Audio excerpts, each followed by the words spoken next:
jour on croit et jour on meurt. Nous allons recommander ces instants de la parole entre les mains du Seigneur. Nous allons lui demander encore ce matin qu'il nous instruise, qu'il nous parle encore ce matin. Élevons nos voix, recommandons ce moment de la parole au Seigneur. Prions notre Dieu. Saint d'Israël, ce matin, Jésus, nous bénissons encore ces instants de la parole. Nous prions, Seigneur, que tu nous donnes l'entendement pour saisir cette parole, que tu nous aides à comprendre, Seigneur, la pensée que nous voulons partager ce matin à la gloire de ton nom. Ainsi, Seigneur, ce matin, instruis-nous. Que rien, Seigneur, de ce qui nous empêchera de comprendre cette parole ne puisse triompher au milieu de nous. Que toute puissance anti-parole tombe, Seigneur. Que tout esprit, Seigneur, qui ne confesse pas ton nom, soit loin de nous et que ton esprit soit là pour nous conduire dans la vérité, pour nous donner la capacité, Seigneur, de saisir ta parole ce matin. Voilà pourquoi ce matin, Seigneur, nous te consacrons ce temps, nous te donnons nos cœurs afin que tu nous parles, afin que tu nous instruises dans ton amour, Seigneur. Béni soit ton nom. Nous disons Amen. Nous acclamons encore le Seigneur. Nous saluons encore tout le monde. Et vous qui nous suivez sur YouTube et sur WhatsApp, nous vous saluons ce matin. Nous sommes encore dans la joie de nous retrouver ce matin pour ce culte. Et là, nous allons partager la parole de Dieu. Nous sommes toujours dans notre enseignement que nous avons commencé sur les 24 vieillards dans Apocalypse 4. Et aujourd'hui, nous allons entamer la partie 5 de cette étude. Alors, notre thème, je rappelle, pour ceux qui n'étaient pas, c'est la communication. C'est ça le grand thème, la communication. Et dans chaque étude que nous sommes en train de faire, nous avons un sous-thème que nous sommes en train de développer par rapport à ce grand thème sur la communication. Et le sous-thème de cette partie 5, c'est, nous parlons des archives du ciel. Nous allons parler sur les archives du ciel. Et pourquoi nous voulons parler des archives du ciel?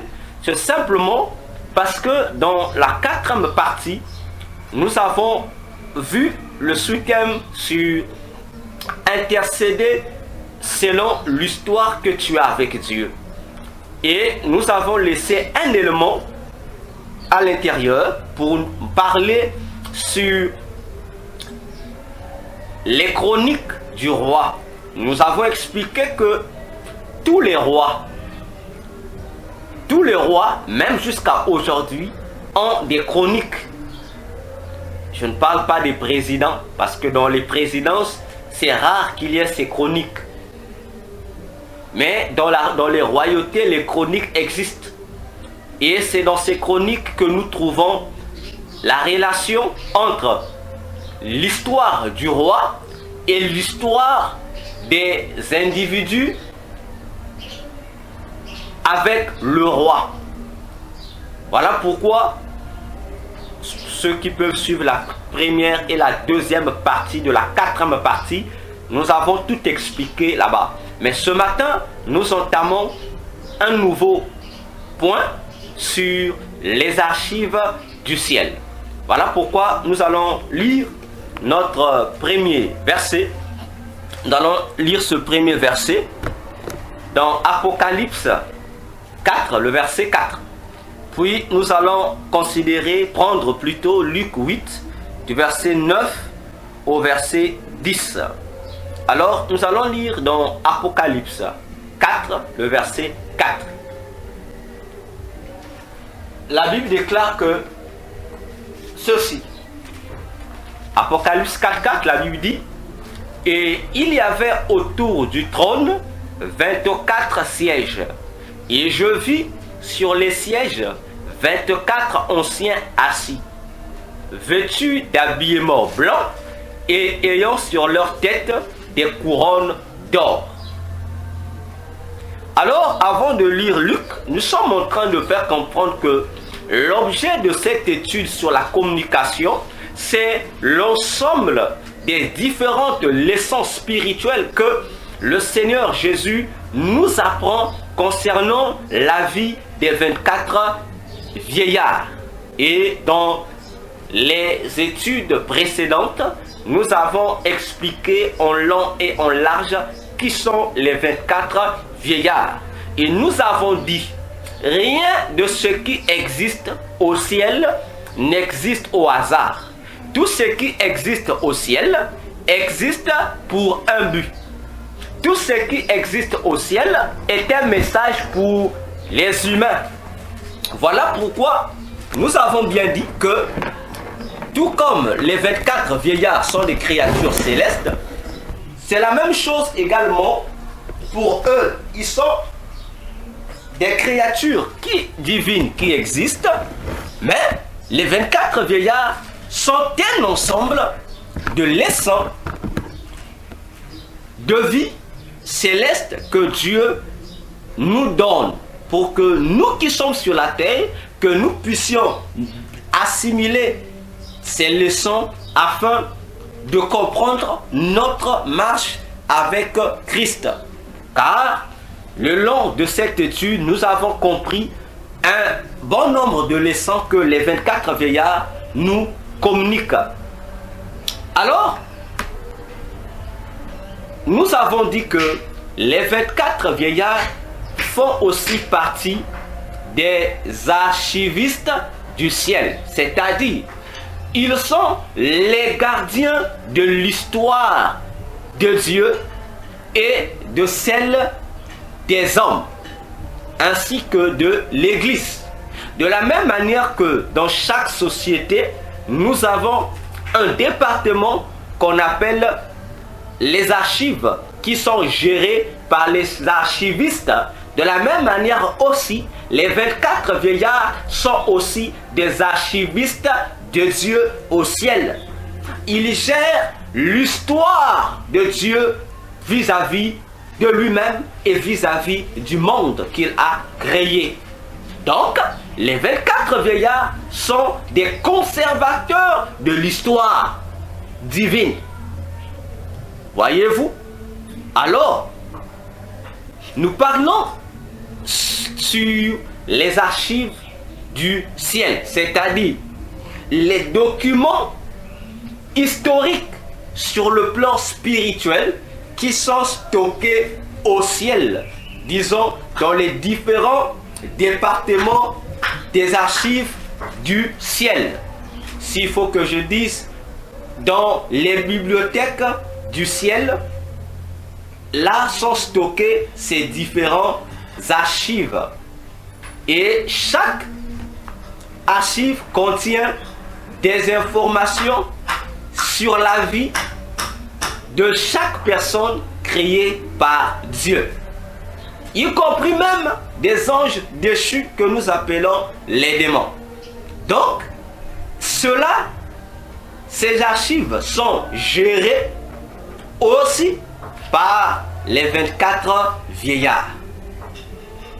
Alors, avant de poursuivre, nous allons prendre notre deuxième passage dans Luc 8, versets 9 à 10.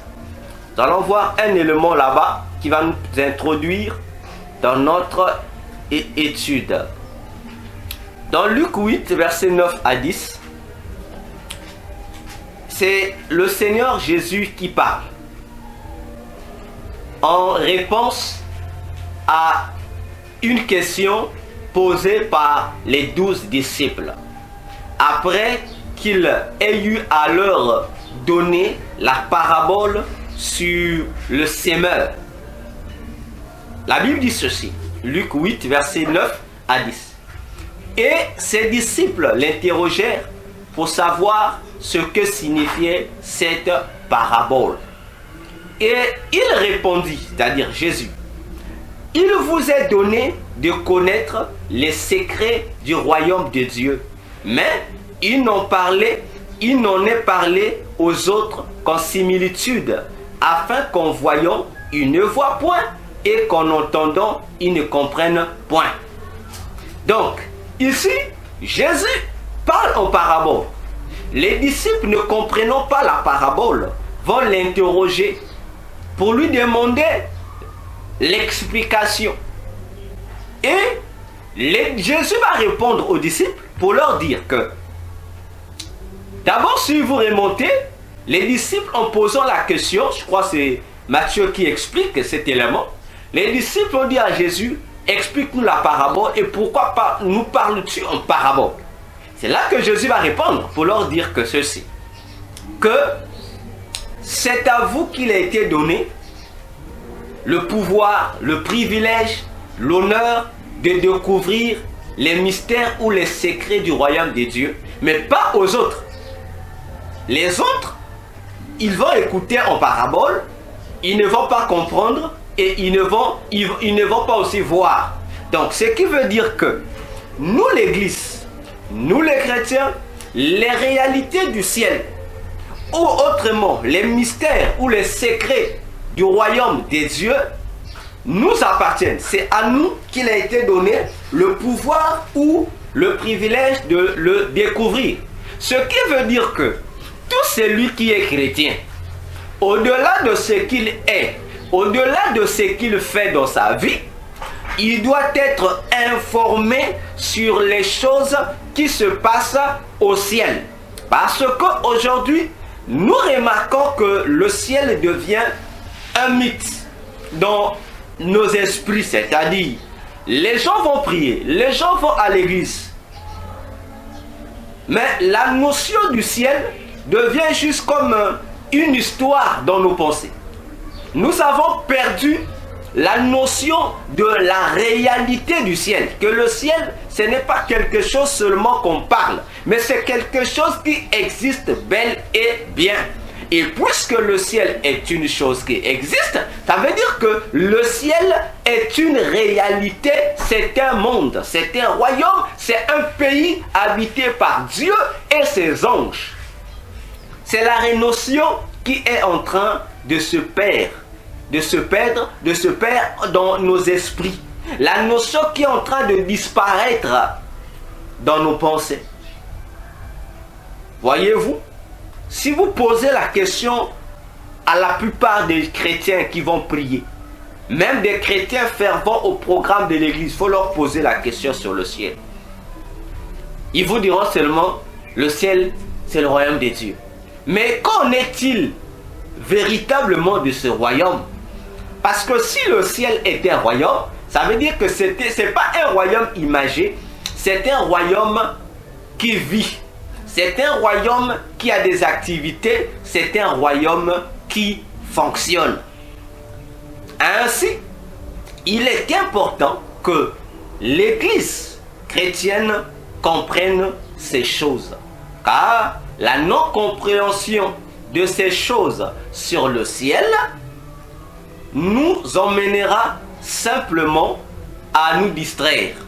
On se croirait être à l'église, on se croirait prier, mais au fond, nous sommes dans une illusion pour rien. C'est comme des gens, aujourd'hui nous constatons, surtout les dimanches, les gens aiment aller au sport, courir et faire autre.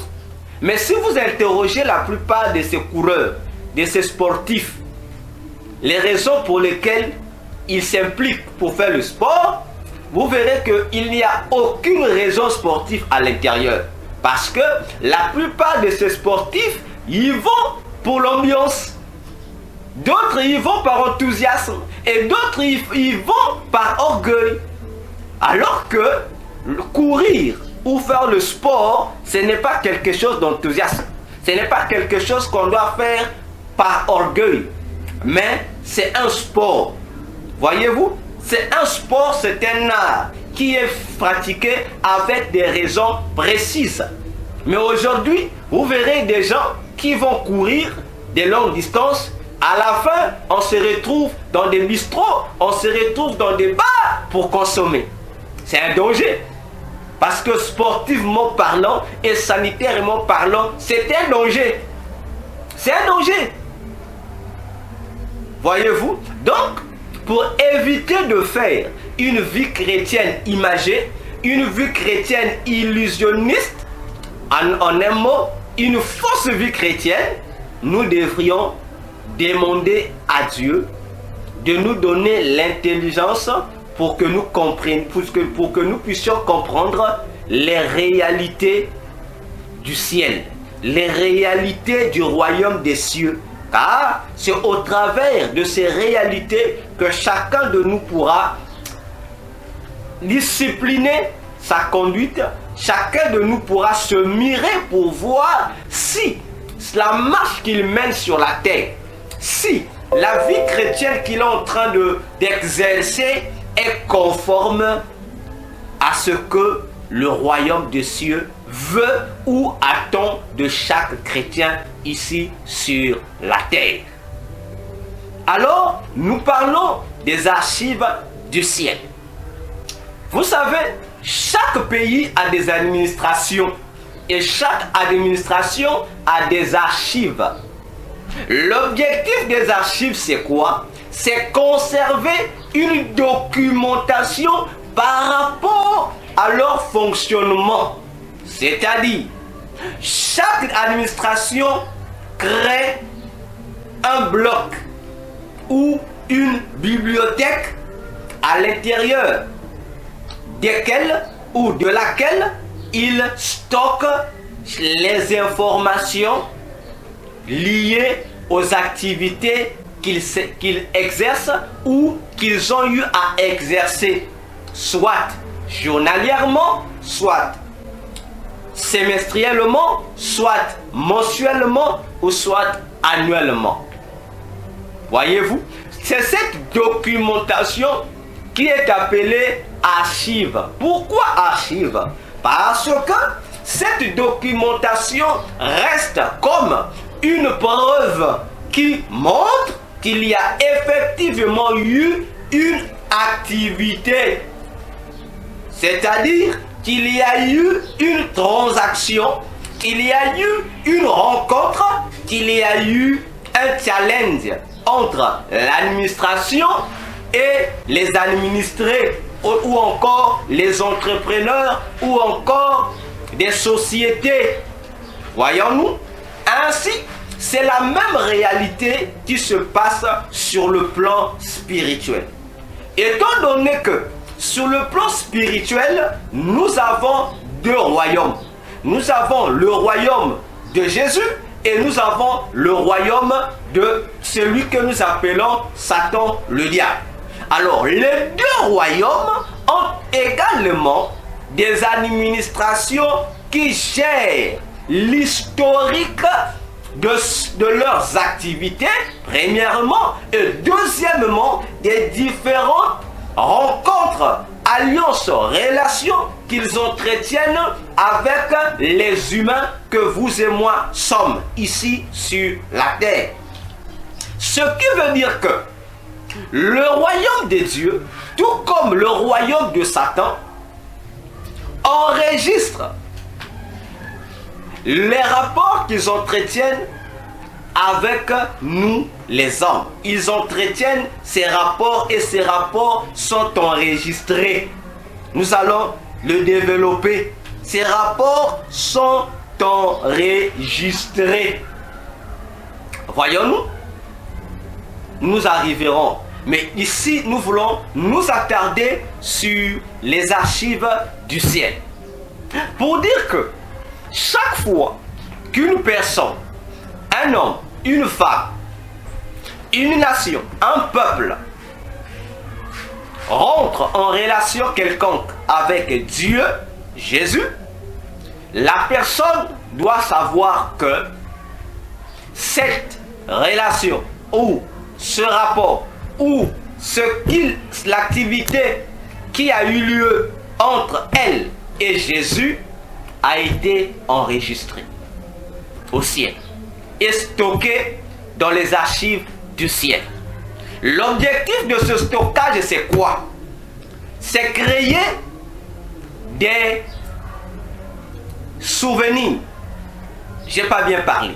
C'est créer des livres de souvenirs qui vont avoir des impacts au futur. Voyons-nous, on va stocker l'action qui a été faite. On stocke, on enregistre. Les anges écrivent. Les 24 veillards aussi écrivent, on note et on stocke dans les archives.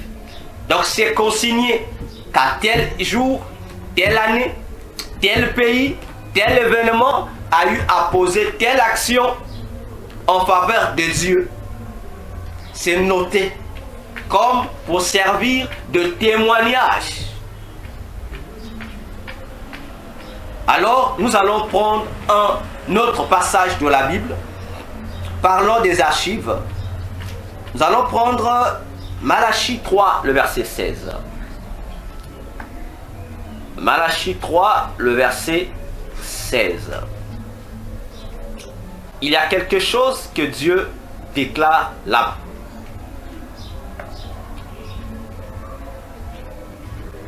Malachie 3, 16.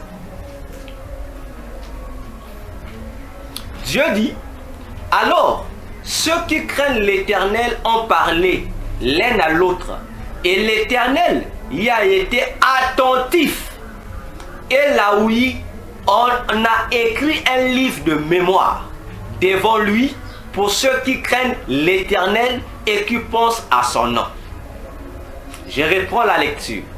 Alors, ceux qui craignent l'Éternel ont parlé l'un à l'autre. Voyez-vous? C'est-à-dire, ici on parle des croyants en Dieu. Les croyants se sont parlé entre eux. Ils se parlent entre eux.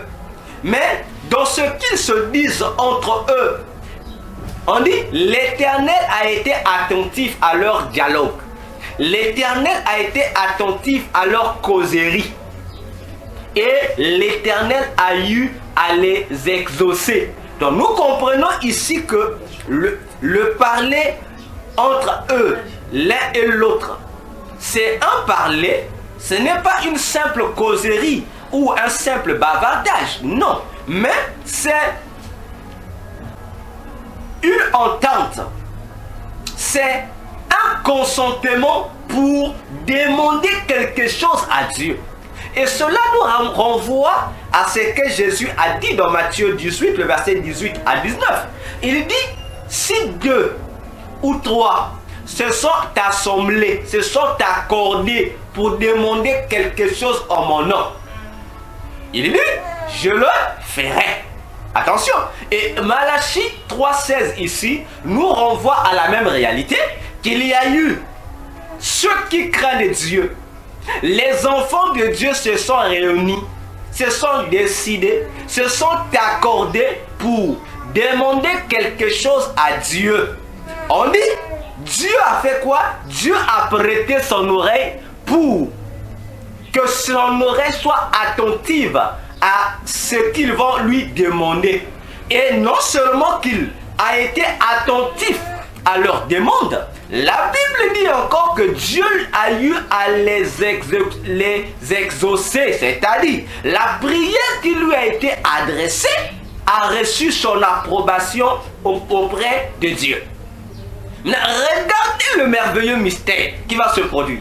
Dieu a exaucé, mais lorsque Dieu exauce quelque chose, ça veut dire que Dieu a approuvé la chose. Ça veut dire que Dieu est d'accord pour réaliser la dite chose.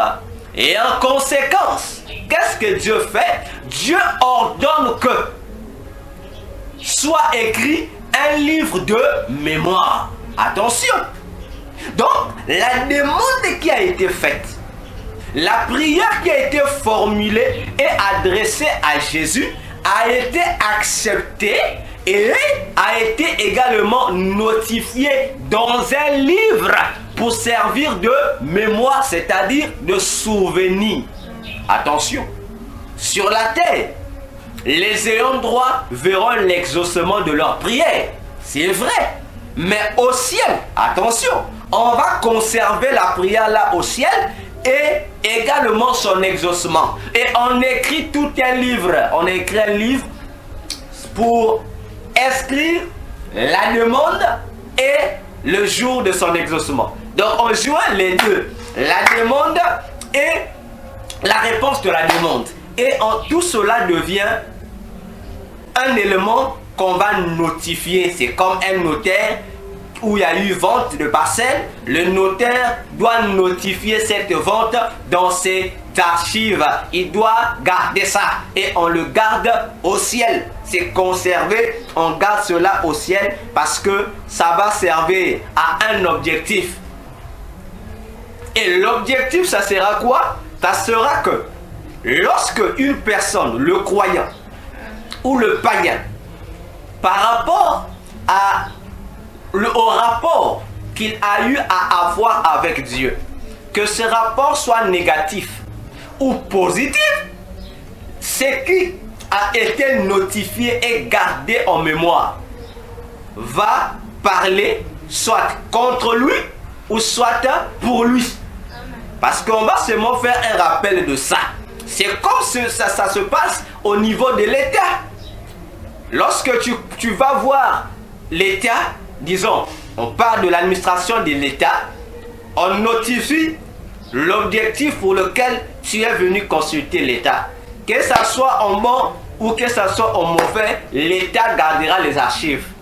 La prochaine fois que tu vas réapparaître devant l'administration de l'État, on va chercher dans les archives encore si toi tu n'es pas inscrit dans leurs archives.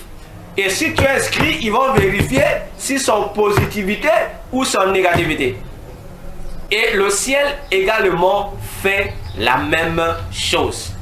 Donc, il n'y a aucune action que nous posons ici sur la terre qui n'est pas enregistrée au ciel. On enregistre tout. On enregistre tout au ciel. C'est enregistré.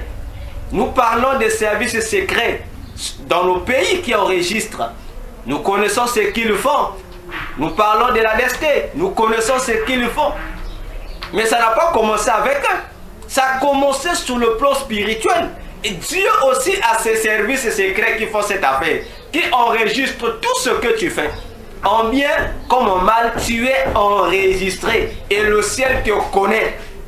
Dans ton état de négativité ou dans ton état de positivité, on t'enregistre. Chaque fois que tu te réveilles le matin, tout ce que tu fais est enregistré. Pendant que tu dors, tout ce qui se passe est enregistré. Vois-tu, que tu sois chrétien, que tu sois païen, nos actions sont enregistrées au ciel. Et non seulement au ciel, Satan aussi fait la même chose, enregistre. Attention, ça doit nous sensibiliser. Et nous allons mieux comprendre ça dans un autre passage encore. Prenons Job 34. On va prendre Job 34, le verset 11 et le verset 21.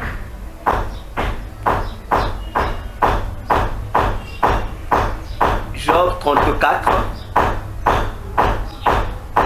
le verset 11 et le verset 21. Job déclare ceci. Job 34, le verset 11, et nous allons prendre le verset 21. Il dit: car, prenons même à partir du verset 10 pour mieux comprendre. Non, remontons même jusqu'au verset 11. Plutôt verset 9 pour mieux comprendre. Car Job a dit: il ne sert de rien à l'homme de se plaire avec Dieu. C'est pourquoi, vous qui avez de l'intelligence, écoutez. À Dieu ne plaise qu'il y ait de la méchanceté dans le Dieu fort et de l'injustice dans le Tout-Puissant. Car il rendra à l'homme selon son œuvre et il fera trouver à chacun selon sa voie. Prenons le verset 21. Le verset 21 dit ceci: car ses yeux, c'est-à-dire les yeux de Dieu, car ses yeux sont sur les voies de chacun et ils regardent tous leurs pas. Je reprends ce verset 21. Car ses yeux sont sur les voies de chacun et ils regardent tous leurs pas. Imaginons-nous Dieu. Les yeux de Dieu sont sur chacun de nos pas et nos voies. En un mot, nos voies, c'est-à-dire les endroits où nos pas marchent. Donc Dieu surveille nos pas, c'est-à-dire nos actions posées. Dieu les voit et Dieu a l'œil dessus. Attention, les choses deviennent sérieuses ici. Donc vous comprenez que Dieu en nous enregistre. Dieu au ciel nous enregistre. Mais attendez, on dit qu'est-ce qui enregistre? On dit les yeux de Dieu sont sur le voie de chacun et ils regardent tous leurs pas. Donc, ici, c'est comme si on nous disait que les yeux de Dieu sont des caméras qui captent les choses. Et les choses captées sont renvoyées pour être enregistrées. Donc, c'est comme si lorsque Dieu voit, il y a des ordres qui sont donnés aux gens d'enregistrer ce que Dieu est en train de voir. Attention. Mais ici, nous voyons ici, ça nous ramène à un élément physique qui nous permet d'enregistrer les actions qui se posent sur la terre. Et ces éléments, on les appelle en un mot les caméras. Les caméras évoluent sa photo et on parle de satellites en un mot. Que ce soit des satellites, que ce soit des appareils photo ou des caméras, en fait, ce sont des mêmes appareils, mais qui ont subi certaines évolutions. Voyez-vous? Certaines évolutions. Les caméras, les photos ou les satellites jouent le même rôle, en un mot, d'enregistrer des informations, c'est-à-dire de filmer, d'enregistrer les actions, les événements qui se déroulent sur la terre, comme on dit, sous le soleil. Mais attendez, réfléchissons. Réfléchissons un seul instant. Lorsque la caméra ou la photo filme un élément, il y a un élément qui permet à ce que les images soient enregistrées. Bon, naturellement, on parlera de la pellicule, je pense, quelque chose comme ça. Mais en réalité, ce qui permet la capture des images par seconde. Oui, effectivement, ça se fait par seconde. Lorsque une caméra ou un appareil photo filme, que ce soit pour prendre une photo, que ce soit pour une vidéo, ça se passe en seconde, par seconde. Il y a l'élément phare qui permet l'enregistrement des images. C'est la lumière. Oui, c'est la lumière. Mais attention, mais cet élément que les savants, les scientifiques ont mis à jour sur la Terre, le filmage, les caméras, les photos et autres, mais ce n'est qu'une copie collée de ce qui se passe dans le monde spirituel. Remarquez un élément. Dans Genèse 1, le verset 14 au verset 19. Peut-être que vous n'avez jamais prêté attention à ça. Regardez ce qui va se passer. D'abord, si vous prenez Genèse 1, le verset 1 au verset 3, et vous prenez le verset 14 au verset 19. Qu'est-ce qui se passe? Le premier élément que Dieu va mettre à jour, qu'il va créer le premier jour, qu'est-ce que Dieu va dire? Que la lumière soit. Et la lumière fut. Mais l'objectif de la lumière, c'était quoi? La lumière du premier jour qui est créée, l'objectif de cette lumière, c'était pour faire quoi? Attention! Attention! Dieu arrive encore au verset 14 jusqu'au verset 19. Dieu va encore créer une autre lumière qu'il va appeler le soleil. Il va créer la lune, il va créer les étoiles.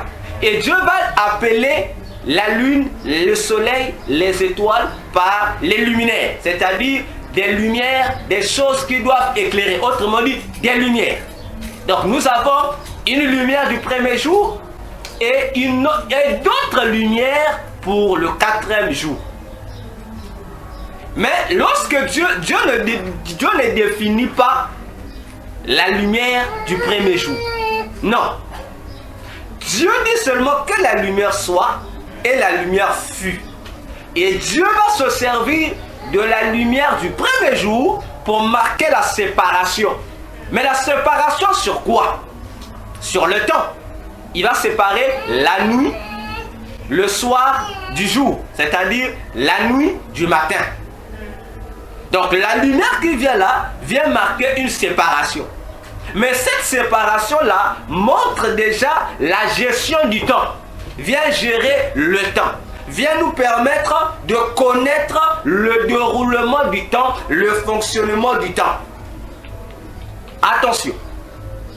Et la lumière les luminaires du quatrième jour viennent faire la même chose. Mais cette fois-ci,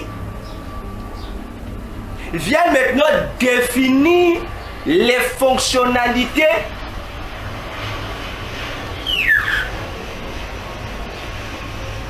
Attendez que l'avion passe, s'il vous plaît. Donc, je disais, les luminaires du quatrième jour viennent définir les fonctionnalités profondes de la lumière du premier jour. Là-bas, il ne séparait seulement le soir du matin. Et on nous dit que ce fut un jour. Mais le quatrième jour, il y a une nouvelle fonctionnalité qui est insérée pour emmener la lumière du premier jour dans ses missions régaliennes, la gestion du temps. Et lorsque le soleil est établi, le soleil, la lune et les étoiles, la Bible déclare Dieu va installer ça dans le lieu spatial. N'est-ce pas? Et là, Dieu va dire qu'ils vont marquer les époques, les mois, les années. Attention, c'est toujours la gestion du temps. Mais pourquoi Dieu n'a voulu qu'il y ait la lumière pour gérer le temps? Or, la gestion du temps est liée à quoi? La gestion du temps, la gestion des époques, la gestion des années est liée aux différentes actions que les hommes posent sur la terre. Attention, voilà pourquoi le livre d'Ecclésiaste répétait une phrase. Sous le soleil. Sous le soleil. Comme pour nous inviter à comprendre que les luminaires qui ont été placés dans l'étendue du ciel ont pour mission de faire quoi? De scanner, d'enregistrer les actions que les hommes posent sur la terre.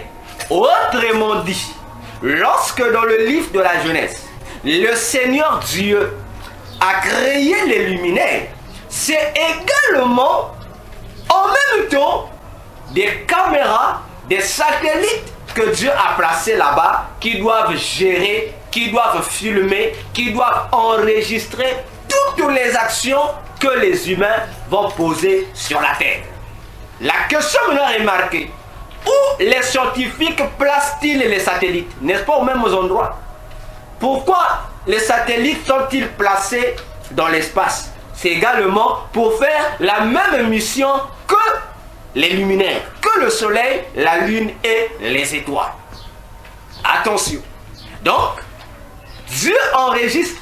Depuis la Genèse, il nous a donné l'information que non seulement sur le plan physique, mais également sur le plan spirituel, la lumière va enregistrer les actions, les comportements, la conduite de chaque être humain sur la terre. Pour que ces appareils qui vont enregistrer ça puissent renvoyer les images afin que les images soient stockées dans les archives du ciel. Et remarquez un élément en bonus, demandez aux scientifiques, demandez aux savants, il faut leur poser la question, il faut leur demander. La caméra est née à partir de la photo. Le satellite est né à partir de la caméra. Voyez l'évolution. Au fait, tout a commencé avec la photo, c'est-à-dire l'appareil photo. Et l'appareil photo a permis d'avoir la caméra. La caméra a permis d'avoir les satellites que nous connaissons. Donc, appareil photo égale la caméra, caméra égale la satellite. Même s'il y a des différentes fonctions, des fonctions poussées pour les uns et les autres. Mais posons la question. Posez la question aux scientifiques. Que veut dire photo? Demandez aux scientifiques, photo veut dire quoi? Photo. Le mot photo, ça veut dire quoi? Le mot photo est un mot grec. Je dis bien, le mot photo est un mot grec. Et le mot grec photo veut simplement dire lumière. Voyez-vous? C'est pourquoi je vous disais au début, l'élément qui permet la capture des images, c'est la lumière. Et c'est ce que Dieu a produit dans le livre de la Genèse. Ce qui nous amène à comprendre que sur la terre, comme je l'ai dit dans l'étude précédente, que lorsque tu pries, regarde les 24 vieillards. Regarde les 24 vieillards. Les autres anges, même les 4 êtres vivants, lorsqu'ils prient devant le trône, ils se couvrent. Pourtant, les 4 êtres vivants sont des anges de feu. Mais devant le trône de Dieu, ils se couvrent. Pourquoi? Parce qu'ils ont peur d'être consumés par le feu dévorant qui se dégage de Dieu. Mais ce qui est curieux, c'est que les 24 vieillards ne se couvrent pas. Ils sont face à face au trône, ils ne se couvrent pas. Et le feu de Dieu ne les consume pas. Il y a un problème, hein? Parce que le feu, c'est quoi? C'est la lumière. Or, eux, ils gèrent les archives du ciel. Donc, ils sont compatibles à la nature du feu, de la lumière de Dieu. Ce qui veut dire que, comme leur travail consiste également à utiliser la lumière, et la lumière de Dieu ne peut pas les consumer. Parce que eux, ce sont des travailleurs de la lumière. Et ils doivent enregistrer les informations. Ainsi, si tu veux que ta prière, ton intercession, ton adoration soit agréée au ciel, il faudrait que tu aies en toi ou avec toi la même identité que les 24 vieillards. Parce que si tu as la même identité que le feu de Dieu qui doit scanner les prières qui montent devant ce trône, ne va pas consumer ta prière. Mais si tu n'as pas l'identité des 24 vieillards, lorsque ta prière va monter sur le trône, cette prière va passer par le scanner du feu de Dieu. Et si ce n'est pas une prière conforme, le feu va consumer ça. Ça veut dire que tu n'auras pas de réponse, tu n'auras pas de résultat. Alors, comment est notre conduite? Comment nous comportons-nous? Comment? Parce que les 24 vieillards et les autres anges enregistrent nos actions. Tout, en bien comme en mal. Et leurs soucis, ils enregistrent tout. Pourquoi enregistrent-ils ces choses? Parce que dans Apocalypse 20, le verset 12, le jour où Dieu viendra pour juger les humains, c'est que les gens ont l'habitude d'appeler le jugement dernier. On va nous juger en rapport aux actions que nous avons posées qui avaient été enregistrées au ciel. On va sortir ce livre-là où chacune de tes actions, ton comportement, ta conduite, on va sortir tes livres. Donc, on va te sortir ta bibliothèque à toi personnellement sera là. Et on va te prendre, imagine-toi, depuis le jour où tu es né et le jour où tu mourras. Si tu meurs par exemple à 100 ans, donc tes activités depuis ta naissance jusqu'à 100 ans ont été notées. Imagine-toi, toutes ces années-là, les 24 vieillards et les anges ont pris le soin de noter ça. Imagine-toi quelle sera la grandeur de ta bibliothèque. Imagine-toi un seul instant. D'une année à 100 ans, on a noté ça. Bon, maintenant, si tu n'as pas ça, tu es mort avant 100 ans, fais le même calcul. Imagine-toi les taux, le volume des livres qu'on va amener pour toi, qui contiendront tes actions là. On va amener là. Et on va toutes les lire devant ce tribunal de Dieu. On va lire ça devant tout le monde. Il n'y aura rien de caché. On va te rappeler quel jour tu avais posé telle action. Si cette action était mauvaise, c'est malheur à toi. Si elle était bonne, et on va faire comment on appelle ça? L'addition de ces actions. On va faire l'addition de ces actions. Et par rapport à tes œuvres, on va te juger. Et Jésus a dit, c'est par rapport à ce que tu as fait ou ce que tu as dit qu'on va te juger. Alors, pendant que nous sommes encore sur la terre, pendant que nous sommes encore vivants, c'est pour nous tous le moment de réviser nos actions. Est-ce que nos actions que nous posons sur la terre sont-elles conformes à la parole de Dieu? Sommes-nous véritablement des enfants de Dieu ou nous ne sommes que des nains? Attention, avant que la mort te surprenne, c'est le moment de prendre conscience, c'est le moment de réfléchir, c'est le moment de revenir à Jésus, c'est le moment que chacun de nous doit réviser ses pas. Parce que on ne va pas te juger en fonction d'un tel. Non. Un tel aussi sera jugé en fonction des œuvres qu'il a posées. Toi aussi tu seras jugé en fonction des œuvres que tu as posées. Même si un tel est ton complice, un tel sera jugé en fonction de ce qu'il a fait. Toi aussi en fonction de ce que tu as eu à faire sur la terre. Attention. Prenons un dernier verset que nous allons lire pour comprendre un élément aussi important. Prenons le livre de Colossiens chapitre 2,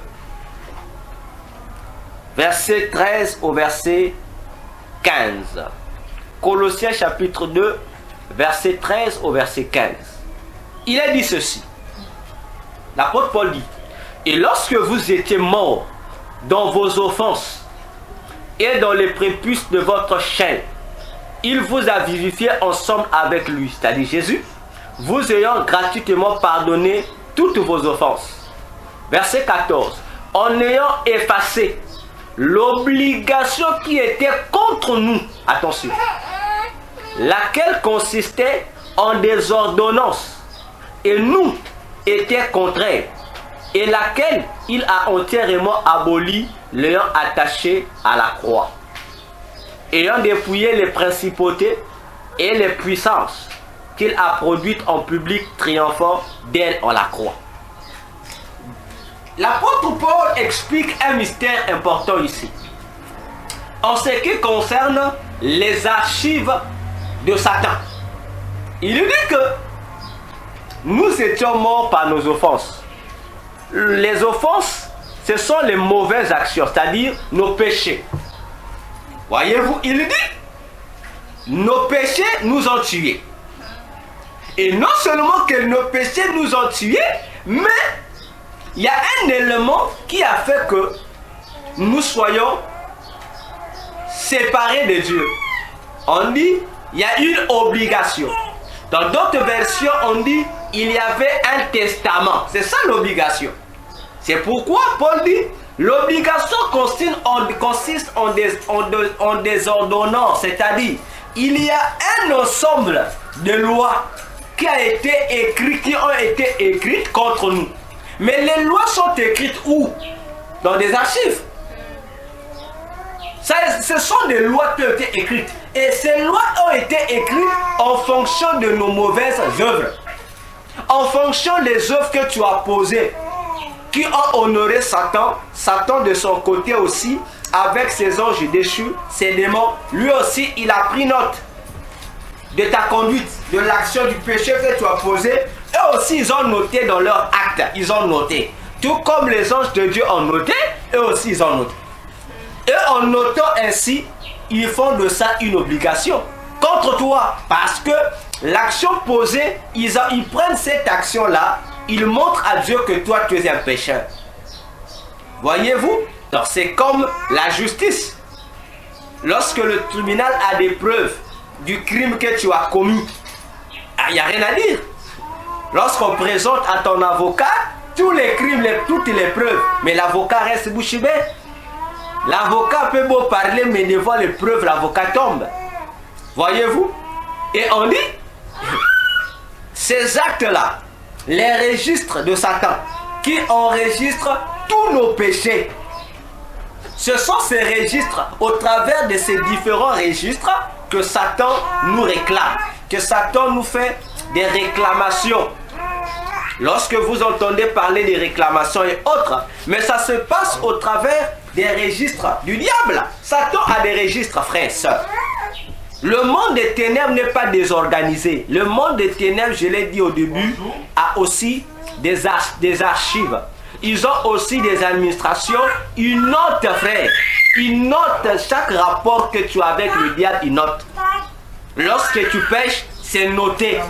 Ton péché est noté et conservé.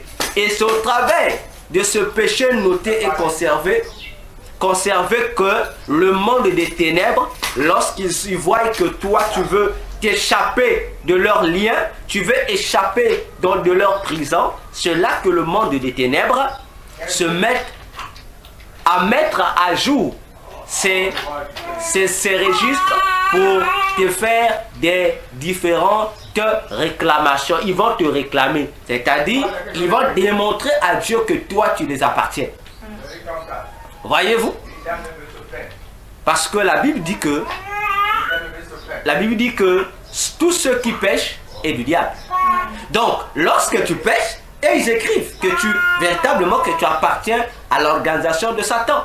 C'est pourquoi j'ai l'habitude de dire que tous les païens sont des agents de Satan. Les gens se fâchent. Mais lorsque tu pêches, on dit que tu appartiens à Satan. Voyez-vous? Et puisque tu appartiens à Satan, ça veut dire que tu es un sorcier sans te rendre compte que tu es sorcier. Parce que tu ne peux pas travailler chez Satan si tu n'es pas dans les pratiques de Satan. Voyons-nous? Donc, Paul dit ici, mais Jésus, lorsqu'il est venu sur la terre, Jésus est allé déchirer ces actes-là.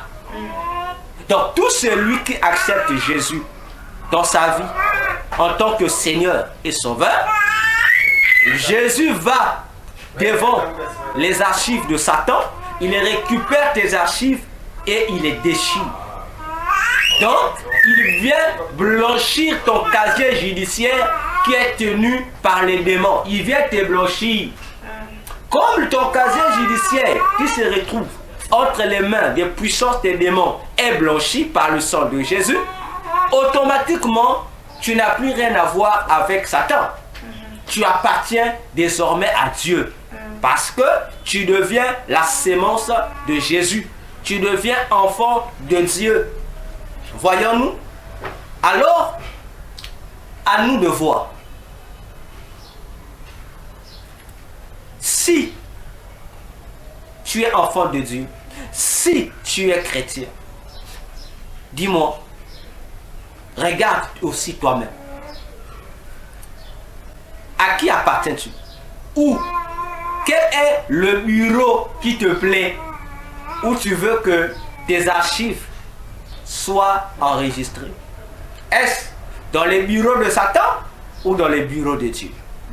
Si c'est dans le bureau de Satan, sache déjà que tu es d'office mal barré.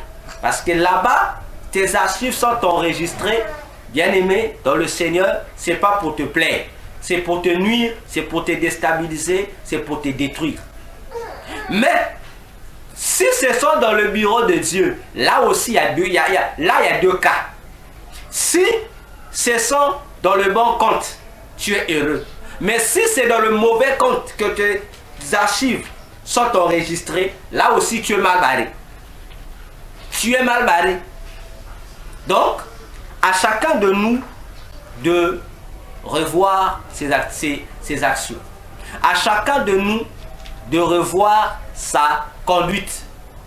Ce que tu sais être péché, ça ne sert à rien de te forcer de le faire. Ça ne sert à rien. Parce que déjà, le péché ne te rendra pas service. Le péché déjà physiquement, tu pourras même te dire, ça me fait ni chaud ni froid. J'ai aucune conséquence. Mais sache-le que la véritable conséquence que tu dois craindre, ce n'est pas celle qui est physique, mais c'est plutôt celle qui est spirituelle. Parce que celle qui est spirituelle, il y a d'un côté des agents de Dieu qui t'enregistrent. Il y a de l'autre des agents de Satan qui t'enregistrent. Donc, Dieu a des preuves sur les activités que tu as posées, sur ta mauvaise ou ta bonne conduite. Satan, lui, il a des preuves sur ta mauvaise conduite. Donc, Dieu enregistre ta bonne et ta mauvaise conduite, mais Satan, lui, n'enregistre que tes mauvaises œuvres. C'est ce qui l'intéresse, lui. Et c'est à partir de ces mauvaises œuvres-là que Satan peut nuire à ta vie sans pour autant que tu puisses te rendre compte. Sans pour autant que tu puisses te rendre compte. Alors, pour aujourd'hui, pour cette première partie, de la partie 5 de notre thème, les registres du ciel, qui n'était qu'une introduction, nous nous arrêtons ici. Et le dimanche prochain, nous allons poursuivre avec la deuxième partie. Nous allons rentrer en profondeur sur ces choses, les registres du ciel. Comment enregistre-t-on nos œuvres au ciel? Comment la procédure s'effectue-t-elle? Et nous allons également nous balancer dans le royaume de Satan aussi pour voir comment la procédure satanique pour l'enregistrement de nos faits et gestes, de nos actions, de nos œuvres se produit là-bas. Parce que tout le long du mois de ce mois de mai et jusqu'au mois de juin, nous allons finaliser avec cette étude sur les 24 vieillards. Et si tout va bien, dans le mois de juin, nous allons commencer notre étude sur le chrétien face à 2025. Nous allons commencer cette étude, le chrétien face à 2025, et nous avons également une autre étude que nous avons laissée en suspense sur la maison. Sur la maison. Voyons-nous donc, je reprends, nous aurons dans ce mois de juin, nous allons pour finaliser l'étude sur la communication avec les 24 vieillards. Nous allons finaliser